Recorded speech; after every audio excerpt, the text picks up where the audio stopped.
Pues el programa arranca, como siempre, con la sección criminológica. Hoy nos enfrentamos a un reto importantísimo. Rafa Fernández, buenas noches. Buenas noches, Rafa, ¿qué tal? Y ese reto es que tenemos aquí un esquema muy chulo que ha preparado Rafa para el tema que vamos a tratar hoy, pero son muchísimas las cosas que queremos contar y tampoco nos queremos alargar en exceso porque luego vienen más secciones. Así que me voy a callar ya y Rafa, vamos a hablar de mujeres asesinas. Sí, mujer y criminalidad, ¿no? Sería la idea, ¿no? Eh, yo creo que sería el paso lógico después de haber visto muchos casos hemos visto asesinos en masa, asesinos en serie, pero en realidad muchas figuras masculinas, ¿no? Entonces, vamos a ver qué pasa con las mujeres, ¿no? Si también pues cometen los mismos crímenes, más, menos, de la misma manera, con otras motivaciones, etcétera, ¿no? Entonces, es un poco la historia que hemos preparado. Y si quieres empezamos con algunos datos de partida que he buscado en el Estudio Mundial sobre el Homicidio de 2019 de la Oficina de las Naciones Unidas contra la Droga y el Delito.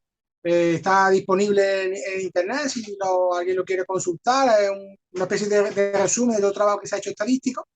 Eh, y nos dice que más del 90% de los sospechosos de casos de homicidio en 2014, 2015 y 2016 son los datos que maneja el estudio. El 90% eran hombres. O sea, que nos deja un 10% de casos con mujeres como protagonistas. Y otro dato que aporta es que de 133.500 personas que tuvieron contacto con la justicia, está limitado a 49 países, el año 2016, solo el 10% de nuevo eran mujeres. Entonces parece que el dato está un poco ahí, ¿no? Que realmente, pues, digamos que por cada 10 homicidios, asesinatos, que eso ya sabes que es tipo agravado, pues 9 serían de hombres y uno de mujeres.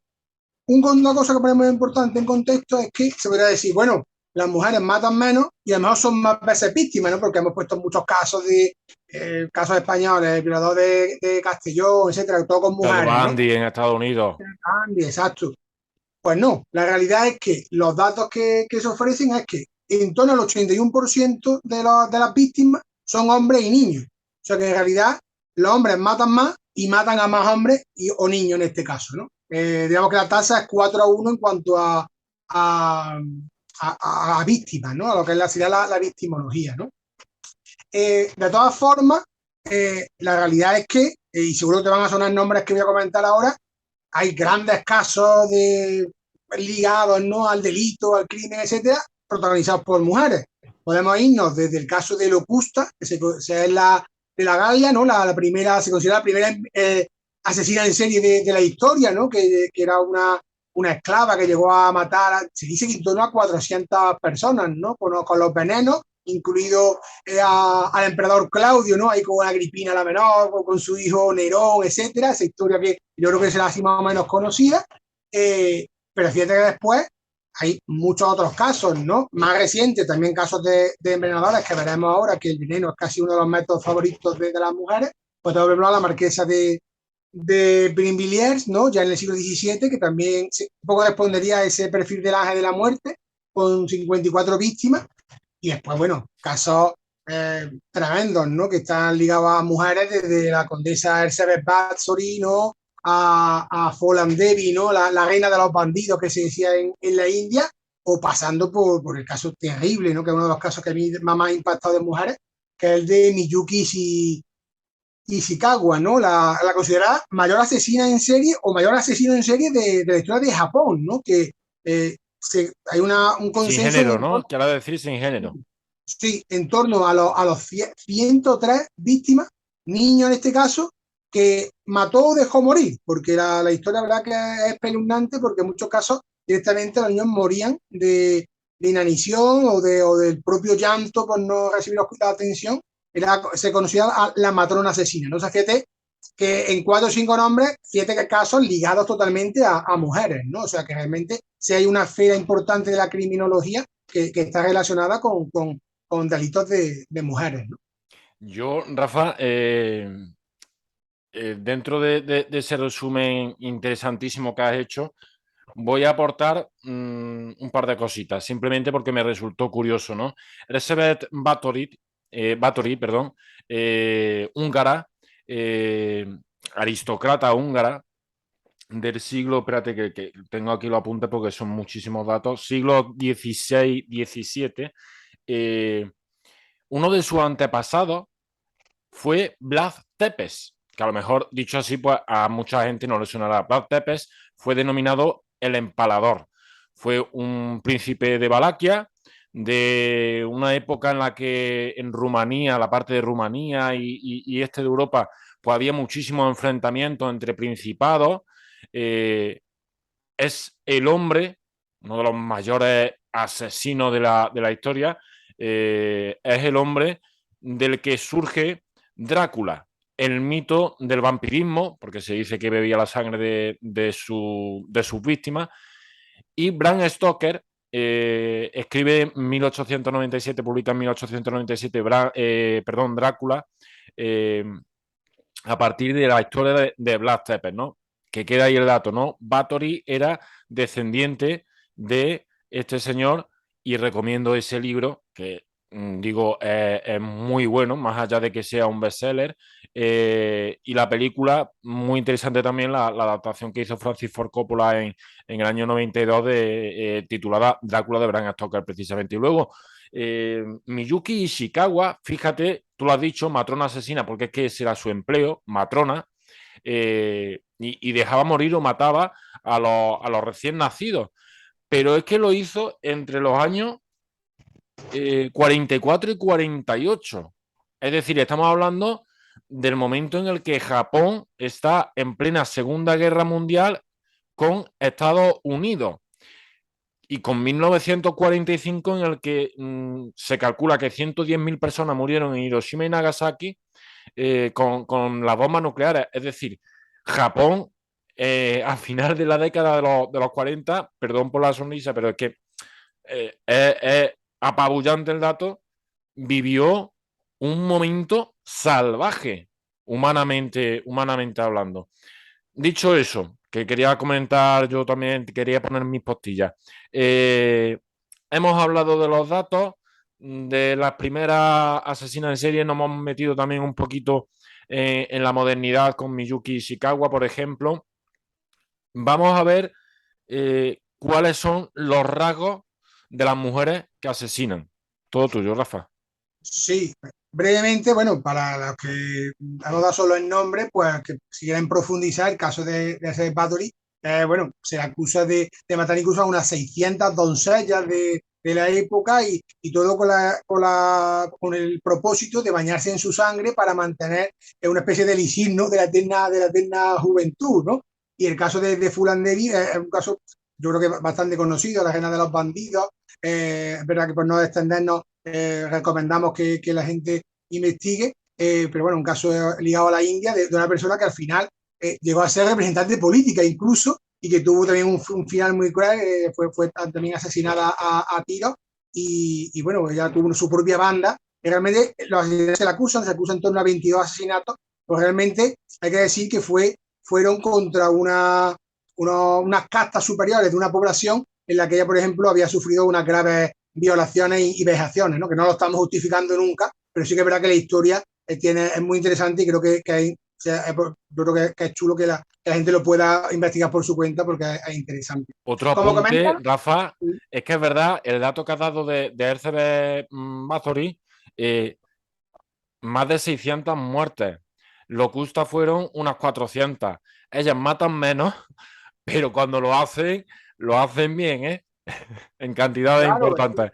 y fíjate que en muchos casos, pues, y veremos un caso después también posterior, claro, se servían también de gente que le ayudaba, ¿no? A lo mejor porque claro, a lo mejor la propia Pasori no sería la que terminaba por eliminar a esa doncella, pero sí que era la responsable, ¿no? Digamos, la mente criminal aquí, ¿no? Entramos si quieres efectivamente a los rasgos generales de criminalidad femenina, se hablaba un poco de la generalidad, ¿no? Después vamos a ver casos que poco se rompen el molde, ¿no? De estos apuntes. Pero sí que es verdad, en general, pues los crímenes de mujeres, pues tienen menos violencia que los hombres, suelen ser crímenes que desprenden por ser más detallistas, más organizados, que en realidad pues a veces es una muerte lenta la que provocan a las víctimas. Eso está relacionado con que el envenenamiento vaya a ser uno de sus mayores modus operandi.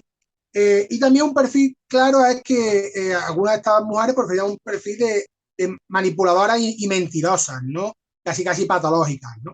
Entonces, bueno, son unos apuntes que vamos viendo para ir esa comparación, esa comparativa que estamos haciendo hoy en relación a otros apuntes que hemos ido dando de asesinos en serie, asesinos en masa, ¿no?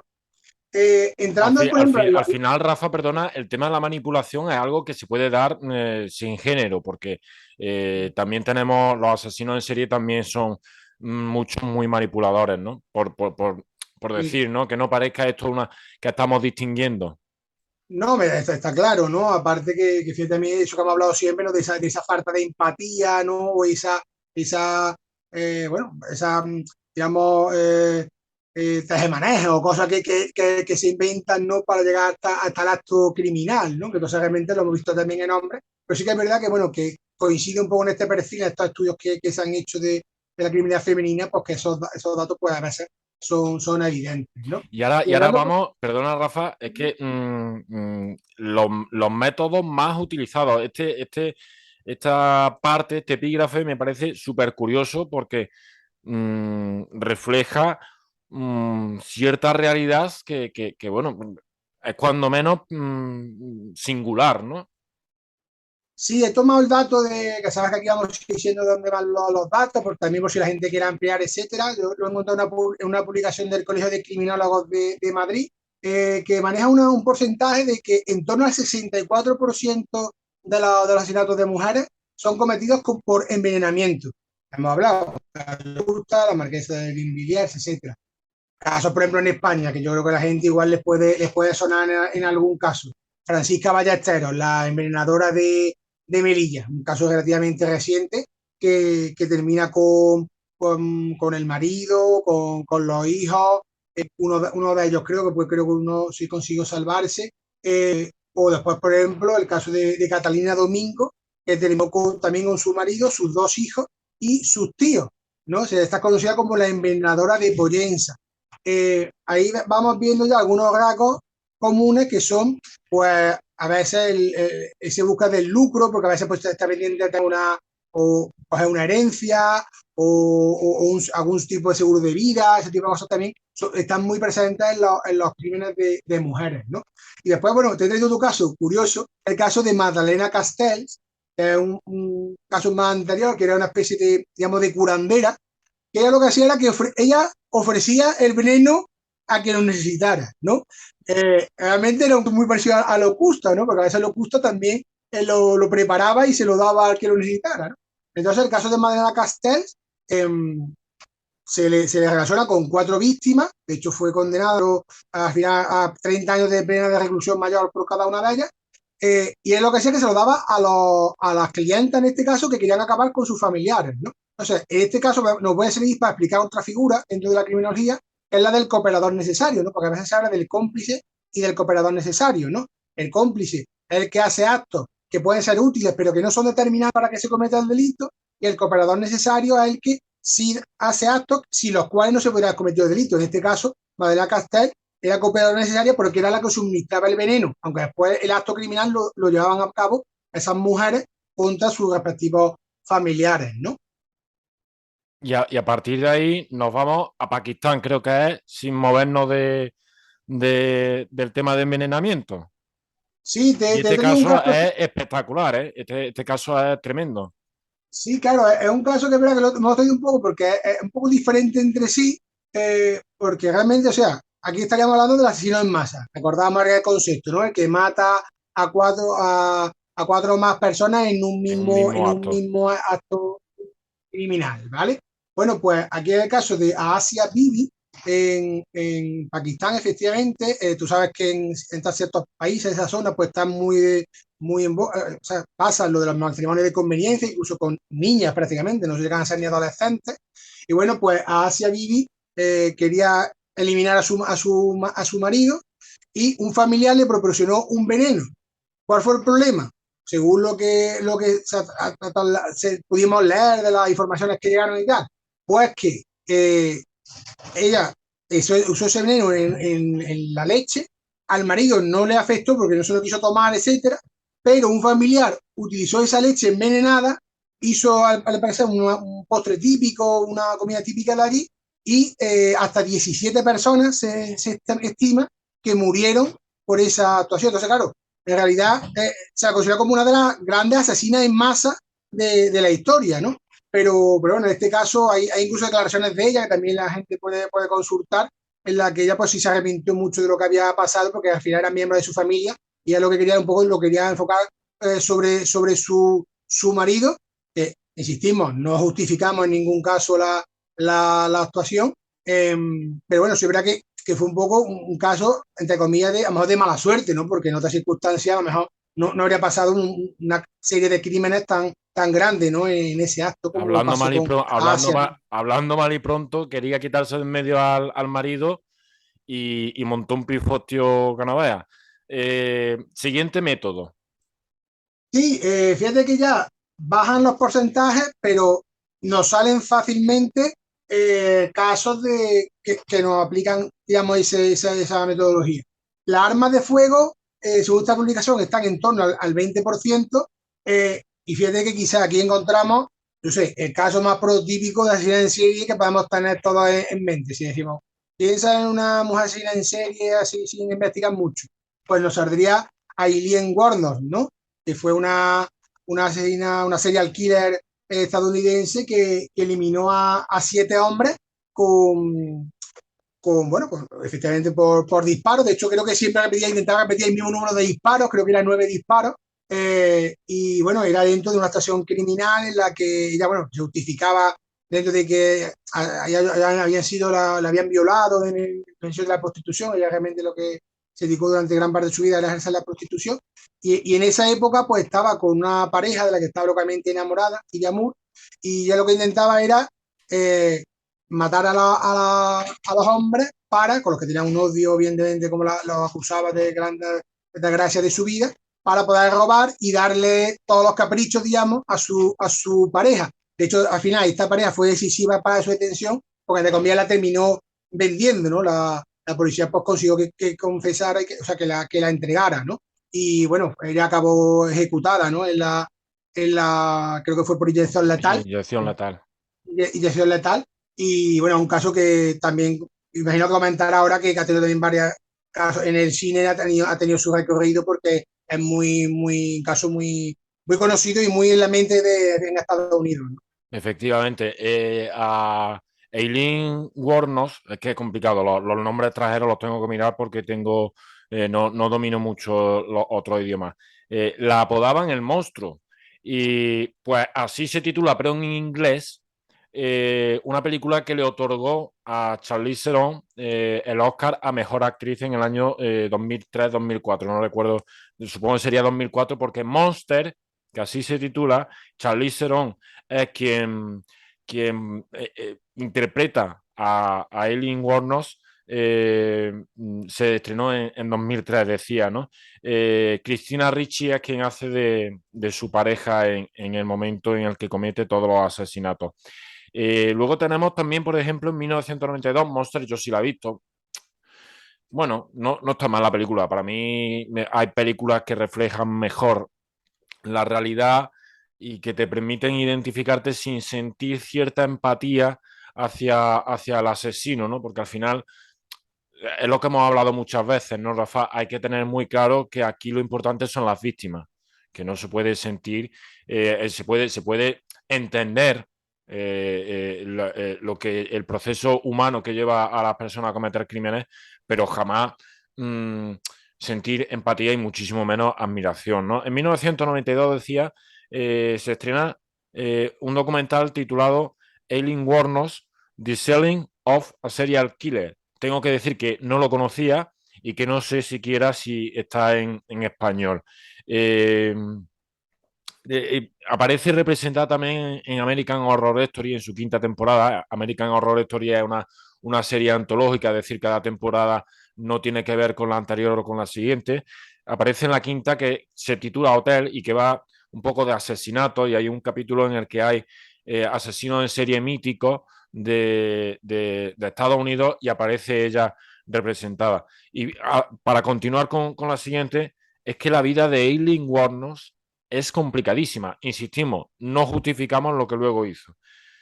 Aileen Wuornos es hija de un pederasta al que no llega a conocer, no llega a conocer a su padre, porque termina en un psiquiátrico o en varios psiquiátricos y se termina suicidando. Pero el padre era pederasta. La madre la abandona a ella y al hermano cuando ella tiene, por decir bien el dato, cuando ella tiene 4 años y los deja con sus abuelos finlandeses, que creo recordar que eran los padres de la madre. Pues resulta que el abuelo abusaba de ella y también le pegaba, y la abuela era alcohólica. Es decir, todo iba peor. Y a partir de los 11 años empieza a tener relaciones sexuales, incluso con su hermano. A partir de los 13 ya, pues ya es la vida que, que después siguió, ¿no? Prostitución, vivir sin dinero, y todo eso es lo que lleva a ese odio a los hombres que tú comentabas, Rafa. Efectivamente, ha hecho una descripción muy buena y ya digo, siempre como comentamos, la gente pues puede profundizar y es verdad que en este caso, pues de otros quizás haya menos, pero de Aileen Wuornos sí hay varios, aparece también varios capítulos de estos de series documentales estadounidenses y que es fácil de encontrar material sobre ella, ¿vale? Y después, bueno, ya bajando bastante el porcentaje, encontramos, por ejemplo, arma blanca el 11% y estrangulamiento el 5%. Ya digo, dentro de esta publicación que he encontrado, ¿vale? Por ejemplo, un caso de arma blanca famoso es el de Elena Lobacheva, vamos otra vez a Rusia, eh, que realmente aquí hay un tipo que ya lo vamos a comentar después, pero si podemos adelantarlo, que es que muchas veces las asesinas cometen el acto con una pareja, digamos, ¿no? Masculina o femenina, pero muchas veces masculina, ¿no? Pero en este caso ella sí participaba de lleno en los asesinatos. Muchas veces decían que era de indigentes, pero también he leído que le tocó la China en este caso a un pobre hombre de una sucursal bancaria que se había sentado a descansar en un banco y fue uno de sus víctimas, ¿no? Fíjate lo que es un poco ese azar. 107 puñaladas le aceptó a ese hombre en Moscú. Efectivamente. Entonces, bueno, son casos terribles y aquí relacionamos, te digo, conceptos que hemos ido viendo. El tema del sádico o esa pulsión sexual relacionada, ¿no? Ya digo, decir que apuñalar a alguien al azar y ver cómo se sangraba le daba un placer por similar al acto sexual, ¿no? Entonces, mucho de estos actos pues están justificados por ellos, ¿no? Y después, bueno, en caso de estrangulamiento, pues aprovechado para introducir también otra realidad muy cotidiana en la criminalidad femenina, el caso, por ejemplo, de la parecida de Santomera, son las madres que matan a sus hijos, ¿no? En este caso, se habla muchas veces de eso, de la violencia vicaria, ¿no? Del daño al progenitor, al otro progenitor a través de los A través hijos. de los Hay hijos. casos muy famosos de hombres, el caso de José Britón, por ejemplo, aquí nos pilla muy cerca, pero hay que tener en cuenta que los porcentajes están muy parejos también de mujeres que matan a su hijo. Es verdad que a veces pues hay motivaciones que no son solo para hacer sufrir, digamos, al padre, sino pues hay otro tipo de circunstancias que también incluso las vamos a ver ahora posteriormente en algún otro caso. Pero bueno, sí que ahí pues se ve que el estrangulamiento o la estrangulación pues también es otro de los casos significativos, ¿no? Porque, pues, claro, en cada caso pues, habrá uno que no esté entre estas cuatro tipologías que hemos dicho o de métodos, pero también está presente, ¿no? La parecida de Santomera que efectivamente mató a sus dos hijos por hacer daño a su marido. A mí no se me pasaría por la cabeza si fuera padre. Bueno, hemos repasado los datos, digamos, de partida. Hemos visto los rasgos generales de criminalidad femenina. Hemos visto, se me está yendo los métodos más utilizados por las mujeres que cometen asesinatos. Y ahora vamos a algo que ya hicimos con los asesinos en serie, que es, no lo vamos a hacer tan extenso porque los estudios, entiendo, son menores en este caso, menos la especificidad. me refiero a que habrá menos estudios específicos, entiendo, no lo sé, que es la tipología por motivaciones. En los asesinos en serie hacíamos clasificaciones, aquí vamos a hacer también una pequeña clasificación, Rafa. Sí, aquí sí que voy a ver un poquito el orden, si te parece. Voy a hacer un repaso rápido de los cinco y si quieres después Estupendo, nos detenemos en lo que quieras comentar de cada uno, lo que, ¿vale? Para que nos quede completo el tema. estupendo. Aquí vamos a encontrar, ¿te acuerdas de lo que hablábamos de los asesinos visionarios? Esas personas que sufrían alucinaciones, delirios, etcétera, y que realmente cometen crímenes espontáneos. También los vemos aquí. Y, por ejemplo, lo relacionamos precisamente, por ejemplo, con el caso de la parecida de Santomera, que hay muchos otros casos en España, ¿no? Hemos puesto ese ejemplo porque fue bastante conocido, ¿no? El caso, por ejemplo, de Andrea Jay, ¿no? Que mató a sus 5 hijos en la bañera, ¿no? En un mismo día. Es verdad que esta persona directamente, fíjate que en Estados Unidos muchas veces, incluso con las personas que tienen desviaciones mentales, pues no son muy indulgentes, pero ella sí que está trasladada en un hospital psiquiátrico y no llegó a estar en la cárcel, ¿no?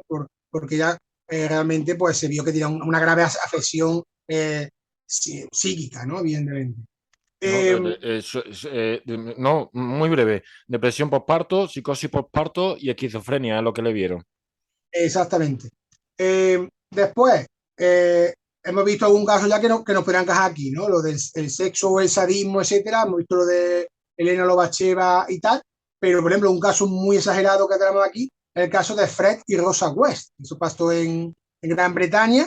Creo que fueron 12 víctimas, incluidos una de las propias hijas de ellos. Al final, los dos, digamos que fueron responsables penales, aunque claro, Fred, que fue el autor más, digamos, más material, pues se quitó de en medio antes de eso porque se ahorcó en la cárcel, ¿no?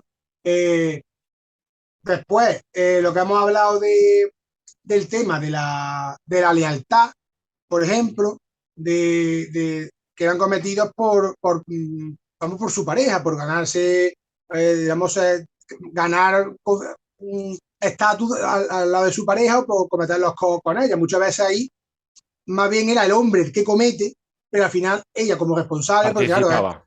participa porque a lo mejor es la que llega a secuestrar o es la que llega a medio convencer a la persona para después dárselo al varón, entonces probablemente se considera que participan también del crimen, ¿no? Aquí, por ejemplo, hay algunos casos conocidos como Mayra Hadley o Debra Brown, etcétera, ¿no?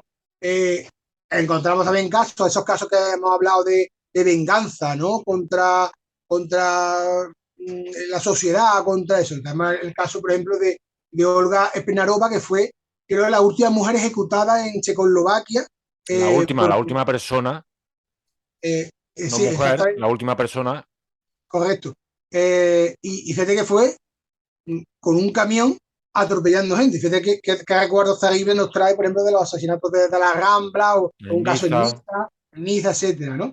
Y igual te he dejado para el final, dentro de esta tipología de motivaciones, el que realmente está muchas veces detrás, ¿no? De esto de las mujeres, que es el lucro, en realidad, el de este económico. Aquí hemos visto, por ejemplo, víctimas que son seleccionadas por su poder adquisitivo y que, pues, muchas veces, pues, van para la fosa, hijos, amantes, todo lo que permita a la persona, pues, seguir teniendo una ganancia económica a través, ya digo, de cobro de seguros de vida, de herencia, etcétera, ¿no? Hay casos muy conocidos como el de Belle Gardner en el siglo XIX o el de Dorotea Puente, que también se puede un poco investigar. Pero bueno, también quería comentarte que hay una cosa que quería decirte, que es que muchas veces los actos criminales de las mujeres, es verdad que se hacen por la pareja, hay una porcentaje ahí, pero muchos son de mujeres solas, pero hacerlo en grupo, ¿no? Tener esa confianza de hacerlo en grupo. Un caso que te va a sonar seguro, el caso de la familia, ¿no? El asesinato de Sharon Tate y de otras víctimas, ligados a Charles Manson, etcétera, ese rituales, temas satánicos y tal, que realmente las condenadas fueron varias mujeres, ¿no? De esa secta, ¿no? O por ejemplo, el terrible caso de las Poquianchi, ¿no? La familia, la hermana González Valenzuela, que, bueno, tuvieron a través de varios prostíbulos y que tenían en Guajanato, creo que era Jalisco, en México, pues son consideradas las asesinas seriales, fíjate lo que es México para el crimen, pues son consideradas las asesinas seriales más grandes de la historia de México, porque, bueno, ahí fue una auténtica carnicería la de estas mujeres, porque, bueno, llegaban a, eh, no sé, que no sé si es secuestrar, porque muchas veces no eran secuestrar, era que los padres daban el consentimiento porque le decían que iban a entrar como sirvientas en casa y tal, pero lo que hacían era prostituirlas desde muy jóvenes y después, a lo mejor ya con veintitantos años, ya consideraban que eran viejas, que a los clientes no les gustaba y muchas veces pues las mataban o tenían a alguien que las matara por ellas, pero incluso sepultándolas vivas, dejándolas sin comer, o sea, una auténtica salvajada, ¿no? Y ahí también incluso hijos, ¿no? Que muchas veces producen embarazos, ¿no? Estas personas que son obligadas a la prostitución, pues varios hijos también murieron. En fin, las víctimas se calcula que pudieran llegar incluso hasta los 150. Hay como un consenso en torno a las 90 víctimas, pero incluso hasta las 150, ¿no? Entonces, fíjate qué auténtica barbaridad de otro caso de criminal relacionado con mujeres. Pues nos vamos a detener un momentito en estas dos, porque el tema de Sharon Tate, por ejemplo, a mí me toca de cerca por mi gusto por el cine y porque es un caso que a mí me llamó muchísimo la atención en su momento, me creó repulsión. Sharon Tate resulta que era una actriz que en el momento en que fue asesinada estaba empezando a tomar cierta relevancia en la industria cinematográfica. Además, llevaba un año casada con Roman Polanski, lo cual no quiere decir que estuviera tomando relevancia precisamente por ese matrimonio, nada, nada que ver, ¿no? Eh, y a Sharon Tate la mataron estando ella de 8 meses y medio de embarazo, junto con otras 4 personas, amigos y amigas, en su casa, miembros de la familia Manson. La familia Manson, bueno, yo creo que la conoce todo el mundo, ¿no? Charles Manson, un auténtico majadero, aquí sí yo voy a utilizar esa expresión, porque era un señor que tenía, era visionario, era mesiánico, era todo, tenía muchísimo don de la palabra y sobre todo consiguió que quienes cometieran los crímenes fueran otros y no fuera él, aunque eso no le evitó pisar la cárcel, gracias a Dios. Bueno, pues 4 miembros de la familia Manson se presentaron en la casa de Roman Polanski, que estaba afuera presentando una película y tal, y Sharon Tate, y la asesinaron tanto a ella como a estos 4 amigos. Digo que me llamó la atención, antes he dicho me llamó la atención, que me creó repulsión. Vamos a decir que me impactó una barbaridad, ¿no? Porque además hay escenas famosas de fotografía de la escena del crimen y bueno, aparte, el asesinato, los asesinatos fueron de una brutalidad tremenda. Si no recuerdo mal, Rafa, me puedes corregir si me equivoco, creo que fue a Sharon Tate a la que ataron, la ataron y le apuñalaron el estómago. Es decir, fue una cosa bastante salvaje lo que hicieron estos muchachos. De la familia Manson hablaremos en otro momento, creo yo, porque podemos dedicarle una sección a este tipo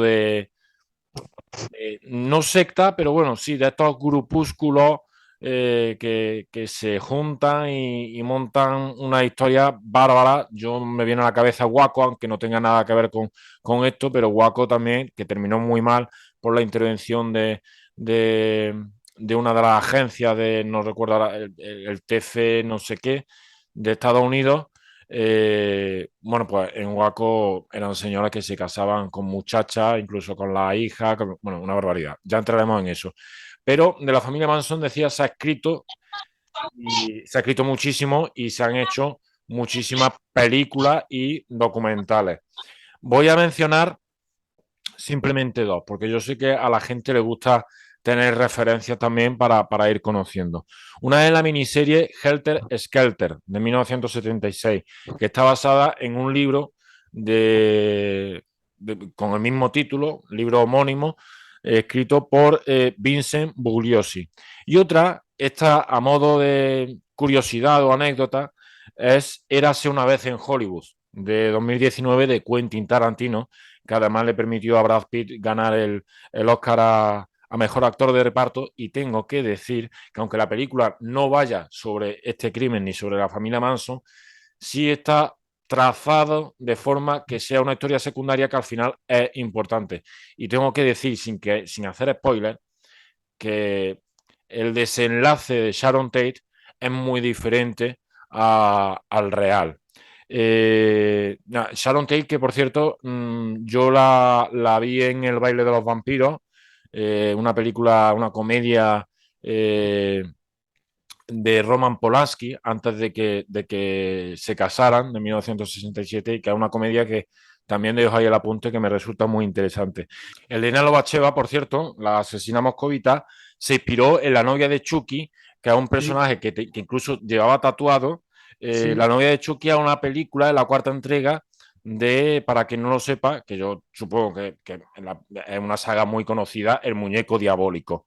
Es la cuarta entrega que se estrenó en 1998, Muñeco Diabólico del 88. Rafa, vamos a ir cerrando, pero no sé si hoy nos tocaba anexo. ¿Es posible? Es posible que nos toque un poco de anexo, sí. Bueno, pues entonces nos vamos, pero no nos vamos. Volvemos en segundo.